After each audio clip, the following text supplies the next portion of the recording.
Assalamualaikum warahmatullahi wabarakatuh. Selamat datang di Haru Biru. Apa kabar? Kembali lagi bersama saya Bang Kelo, Sobat Haru. Hari ini kita kedatangan bintang tamu spesial, masih muda dan bukan dengar lagi nih.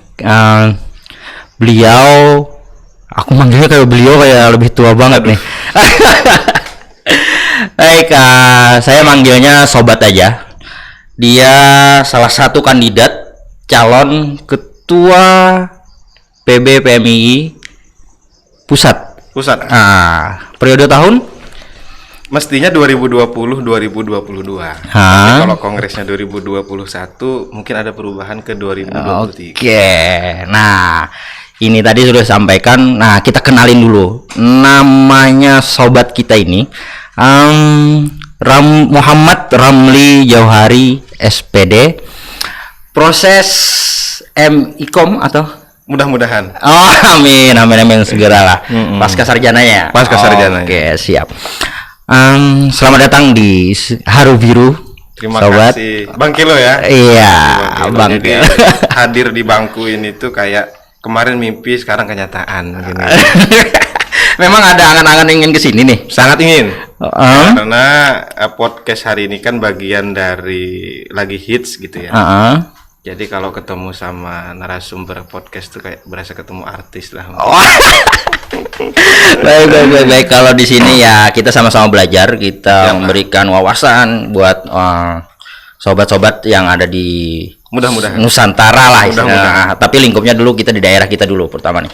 Hari ini kita mau ngangkat nih sedikit tema yang harus kita berikan kepada pemuda-pemuda kita atau anak-anak Banua kita nih. Nah, hari ini saya sendiri mengangkat tema dengan Sobat Ramli, anak Banua menuju kancah nasional. Waduh, tinggi banget Mas. Harus mimpi itu tinggi. Siap. Asal jangan tidur aja. Iya. Baik, yang pertama saya mau sedikit bukan pertanyaan sih. Bisa nggak Sobat Ramli bagi pengalaman historis terkait latar belakang Sobat Ramli? Bolehlah. Oke, biar kelihatan banget ininya ya, biar saya buka dulu mungkin gitu kan. Assalamualaikum warahmatullahi wabarakatuh. Waalaikumsalam. Seneng banget Bang Kilo malam ini bisa berhadir di sini sama-sama di podcast Haru Biru. Nah, ini bagian dari hasil kreativitas, hasil dari keinginan dan kegelisahan para pemuda. Kita kalau tadi katanya anak Banua menatap mungkin tuh pentas nasional. Jadi sebenarnya kalau ada istilah orang pintar itu kalah lawan orang berduit gitu. Orang berduit terbalik. Nah, orang bodoh itu kalah dengan orang pintar. Iya. Orang pintar kalah lawan orang berduit. Iya. Orang berduit kalah lawan orang bejo. Berarti di posisinya nih ada di mana nih? Merasa beruntung setiap harinya. Berarti bejo nih. Jadi kalau perjalanannya sih ini kebetulan yang sampai di titik ini Bang Kelo. Iya. Memang masih diberikan kesempatan yang luas di dunia organisasi, Bang.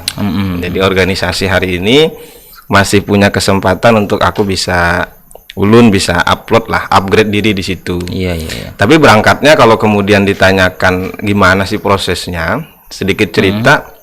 Ulun ini alumni pesantren. Oh, jadi berangkatnya dari pesantren. Ya? Jadi 2004 gitu ya. 2004-2005 setelah SD saya ke Banjarbaru.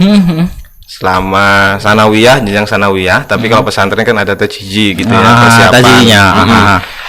3 tahun kemudiannya di Ulyam.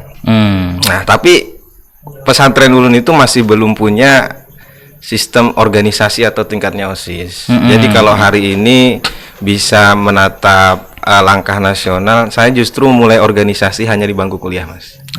Saya nggak aktif di pramuka karena memang situasi kondisi sekolah gitu.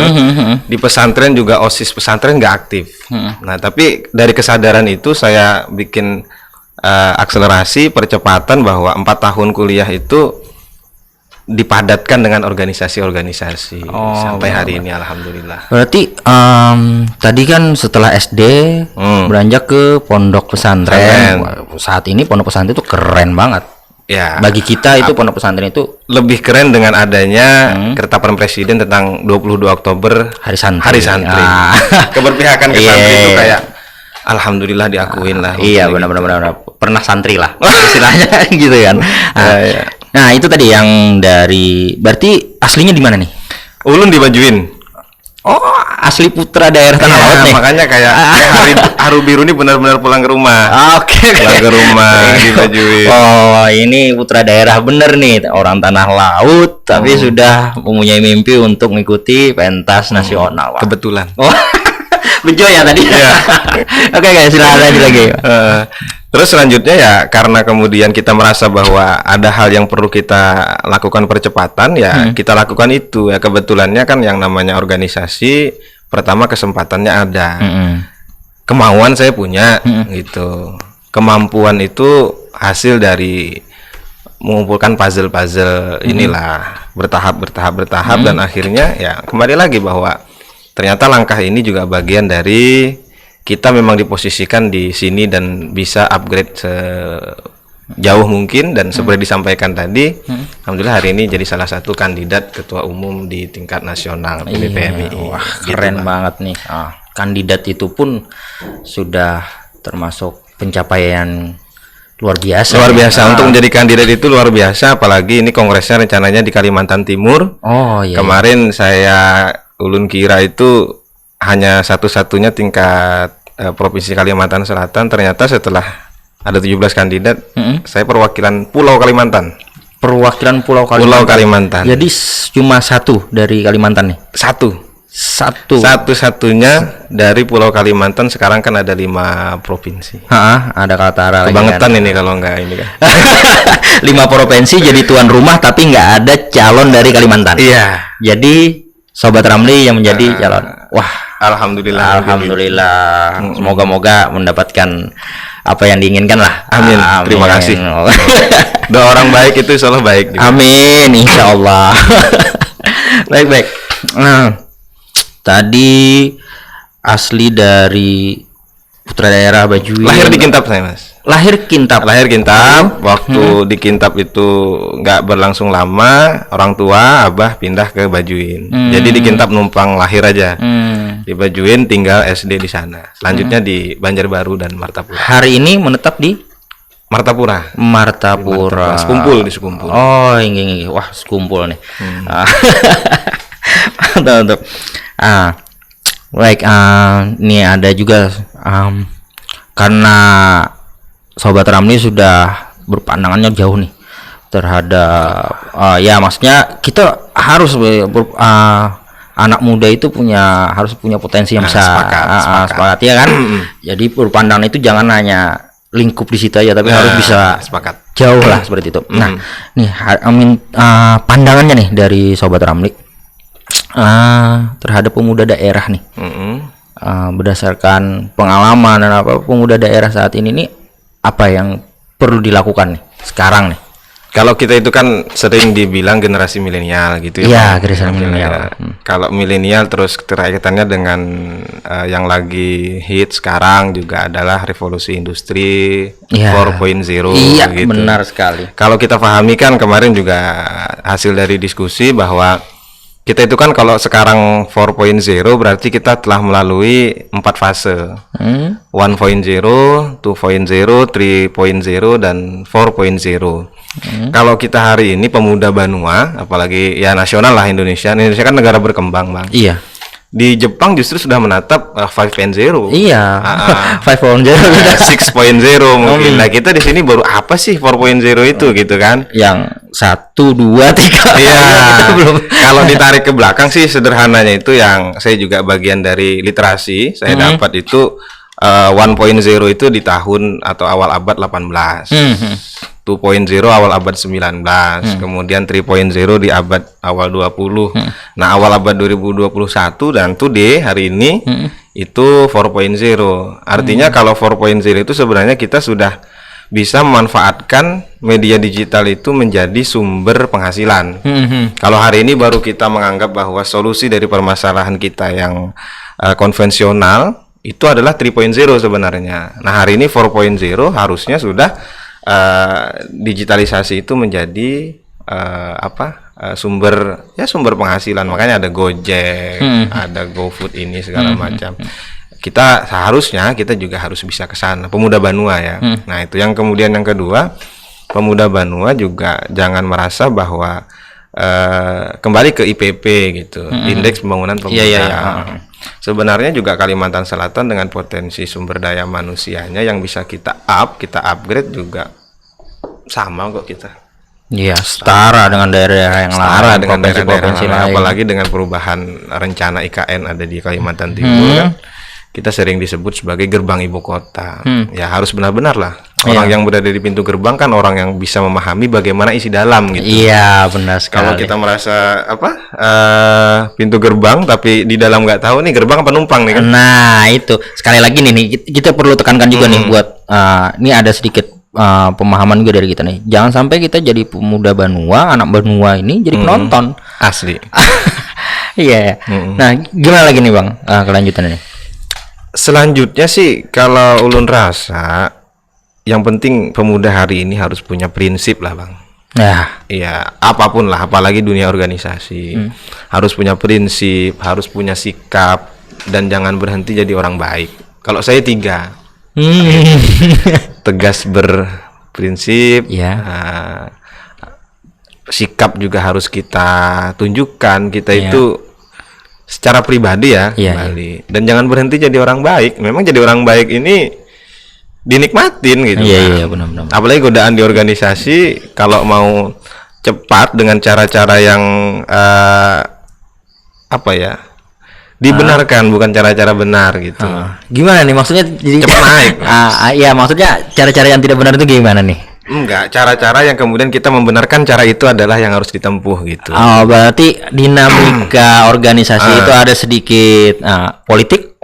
Boleh dibilang politik karena yang namanya politik organisasi lah. Oke. Oke, ini kan ada dinamika organisasi. Maksudnya di situ pun kita berpandangan macam-macam ada di dalam organisasi ini. Lengkap banget kan kita menjadikan karakter kita seperti apa. Lengkap banget. Yang mau berpolitik, berekonomi, beragamis, mau yang semuanya ada. Semuanya ada. Oke. Kita harus bisa milih, saring. Baik. Nah, itu tadi pandangan Sobat Ramli terhadap anak muda Banua kita itu apa yang perlu dilakukan itu, apalagi nih di masa era 4.0 tadi. Selain kita melihat jangan sampai jadi penonton aja tadi kan, kita harus bersikap punya prinsip, sikap, dengan apalagi kita menjadikan di Kalimantan salah satu provinsi Kalimantan jadi KN ya tadi, ibu kota negara. Gerbang kan. Gerbang adalah di provinsi kita ini, Kalimantan Selatan ini, dan kita memang harus siap nih, anak muda kita harus siap. Motivasinya nih dari sobat untuk anak-anak muda nih, anak-anak muda Banua, motivasinya sedikitlah motivasinya buat gini. Kalau kita muda itu cenderung memang kita agak gegabah gitu kan. Kita sering lihat ukurannya ukuran timnas saja misalnya. Oke. Pemuda itu kan lari kenceng ya kan. Tabrak aja lah. Tenaga oke ya kan. Mau cepet-cepetan juara, mau kemudian adu sprint juga oke. Kita juga harus belajar dari orang tua. Sekalipun kita muda. Orang tua itu kan nggak banyak kemudian tapi positioning. Dari pemikiran nih. Positioning. Jadi kalau hari ini jadi pemuda, sadar dulu bahwa kamu pemuda. Karena sulit kalau kamu nggak sadar kalau kamu pemuda. Setelah kamu sadar kamu sebagai pemuda, kamu cari tuh apa sih yang bisa menjadikan nilai plus dari kita. Be yourself lah. Jadi diri sendiri. kalau kita kan memang pemuda itu tanggung jawabnya atau agak minder kalau kemudian aku nggak kayak orang lain nih gitu. Aku harusnya kayak orang lain, aku bisa gitu. Tapi kalau orang udah di atas di tataran dia terkenal, justru dia ingin berbeda dari yang lain. Itu ada istilah Arabnya. Oh. Biar legitimasi kalau kita santri ya kan. Nah, yang itu tadi apa itu maksudnya kendalanya yang aku nggak bisa kayak orang lain itu apa nih? Minder. Terkait minder, nggak pede. Kalau kemudian dia menganggap bahwa nggak sama dengan orang lain, itu dia merasa bahwa kita nggak berhak nih karena kita nggak punya potensi itu. Padahal ya tadi kembali ada istilah Arab yang mau saya petik tadi kan. Silakan nih. Itu ada istilahnya khalib tu'raf gitu. Khalib tu'raf. Kamu harus berbeda agar kamu dikenali begitu. Jadi di upgrade aja bahwa kita kemudian punya perbedaan itu, ya kita angkat itu bahwa orang lain harus tahu. Jadi kita slow, apapun pencapaian sekecil apapun itu kita nikmati. Kita nikmati. Gini Bang, kita nggak selalu dalam hidup itu mempunyai momentum yang besar. Momentum besar itu kalau pendidikan mungkin wisuda cukup sekali lah dalam S1 gitu kan. Nggak mungkin kan mau 2 kali kan. Kemudian kalau dalam ulang tahun setahun sekali lah mungkin gitu. Nah, perayaan ada keluarga besar, mungkin pernikahan juga sekali. Oh janganlah. Oh jangan ya. Nah, kalau ada update buku nikah boleh lah. Nah tapi ada hal yang menarik Bang. Kita sering menemui hal-hal kecil, tapi bisa kita lakukan dengan cinta yang besar. Apa tuh? Ya cintanya harus besar. Jadi artinya hal-hal sederhana itu bisa dimaknai dengan wah ini sesuatu yang luar biasa. Oh pada intinya ketika melakukan sesuatu itu sungguh-sungguh dan ada ketertarik jatuh hati di situ lah. Oke. Berarti motivasinya ya sebelum kita mengerjakan atau pengen melakukan suatu hal itu memang kita harus mengetahuinya dulu ya, dan jatuh cinta lah kepada Oke. Sulit kalau nggak cinta Bang. Ini terkait memotivasi nih. Hari ini saat ini nih mau tahu juga nih motivasinya Sobat Ramli. Berat nggak ini? Enggak berat banget sih ya. Motivasinya nih menjadi kandidat calon di kancah nasional ini apa nih? Jadi gini Bang, khususnya kita bicara organisasi yang saya geluti. Siap. Pergerakan Mahasiswa Islam Indonesia PMII. PMII itu lahir tahun 1960. Pada saat PMII itu lahir, kemudian pada tahun itu adalah PMI itu kan seperti santrinya NU lah istilahnya gitu. Iya, benar. Kalau kemudian santri dia punya kiai, dia punya orang tua yang dia hormati. Nah, kebetulannya pada tahun 1960 itu saat itu ketua PBNU-nya adalah orang Kalimantan Selatan. Iya. Kiai Haji Idham Khalid. Nah, kalau kemudian bahwa sejak 1960 sampai sekarang bahwa usia PMI tidak muda lagi, belum pernah nih kader PMI Kalimantan Selatan khususnya yang bisa mewarnai di sana. Salah satu motivasinya ada di sana bahwa kita kalau kemudian punya hal yang bisa diinformasikan kepada orang di luar dan kita merasa yakin bahwa itu adalah kebaikan, kata Gus Dur gitu. Selama kamu yakin dengan kebaikan maka lakukan saja. Jadi salah satu motivasinya adalah Kalimantan Selatan ingin mewarnai. Iya. Kebetulannya saya orangnya begitu. Alhamdulillah lah. Kebetulan syukur banget nih. Apalagi kan ya sejarah ada. Karena pertama tadi ketua pertama kan pendiri ya. Iya. Bukan pendiri. Kalau pendiri itu ada 13 orang. Saat itu ketika PMI meminta restu untuk berdiri itu, saat itu ketua PBNU-nya adalah Kiai Haji Idham Khalid. Oh gitu. Iya benar-benar. Dan semoga lah untuk menuju ke sana itu kita mendapat berkahnya dari almarhum. Itu saya bilang, jadi orang baik itu enak didoakan. Amin. Kita cukup mendoakan aja. Ya mudah-mudahan Bang Kelo juga dimudahkan segala urusan. Amin. Hari ini kita memang mencari urusan itu yang mudah. Tapi semua harus ada fase yang dilewati. Tidak ngapain aja mudah. Baik. Berarti sampai hari ini belum acaranya, kongresnya belum ya? Belum. Kongres itu kemarin mau dilaksanakan sebelum pandemi. Makanya kalau pandemi hari ini dikatakan sebagai wabah yang harus agak bukan waktunya datang di saat yang tepat mungkin begitu, tapi tidak, pasti banyak hikmah gitu. Jadi ya, andaikan tidak pandemi sudah dilaksanakan di bulan April kemarin, tepat saat PMII ulang tahun 17 April. Iya, harlahnya. Nah, dengan ini ada perubahan-perubahan diundur ke Maret 2021. Baik.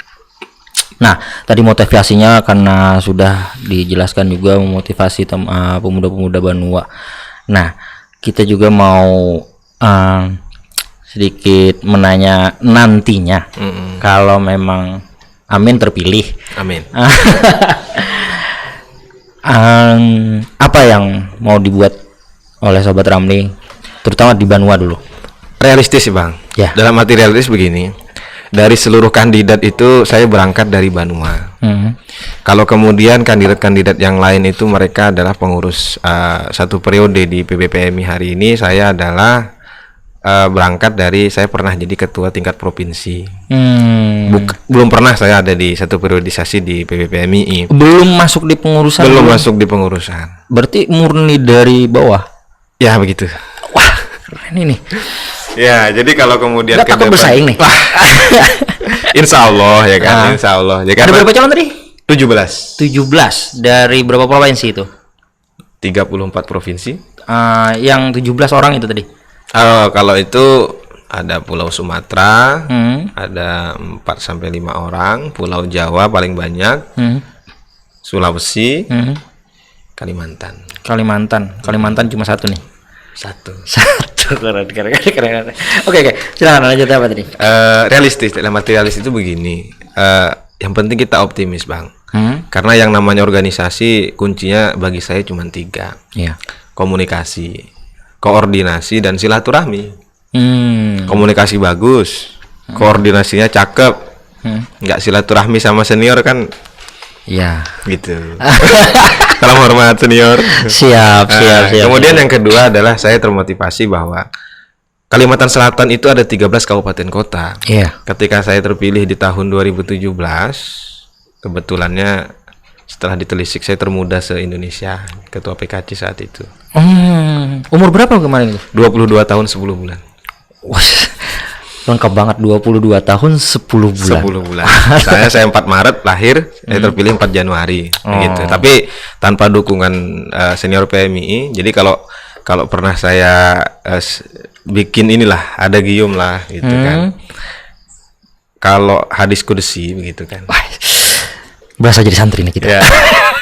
laulaka ya Muhammad ma khalaqtul aflak begitu. Atau wa ma khalaqtud dunya wa ma fiha. Manggil lu jangan gitu juga, biasa aja. Keren.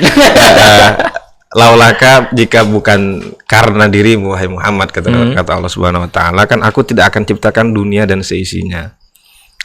Kemudian yang kedua, ada istilah hukama ya kan, laula murabbi ma araftu rabbi gitu.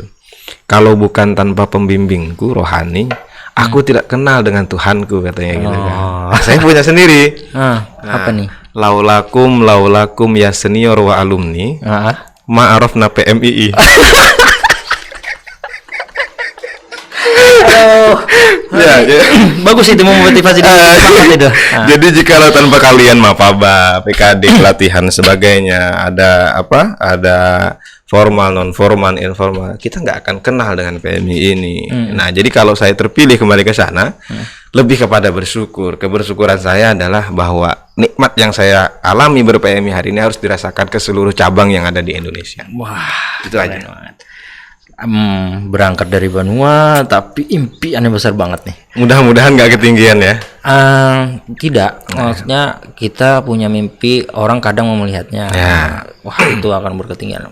Itu pemikiran-pemikiran yang hilangkanlah pemikiran negatif itu. Karena banyak yang doain baik di belakang aja. Nah, itu harusnya kita optimis saja lah.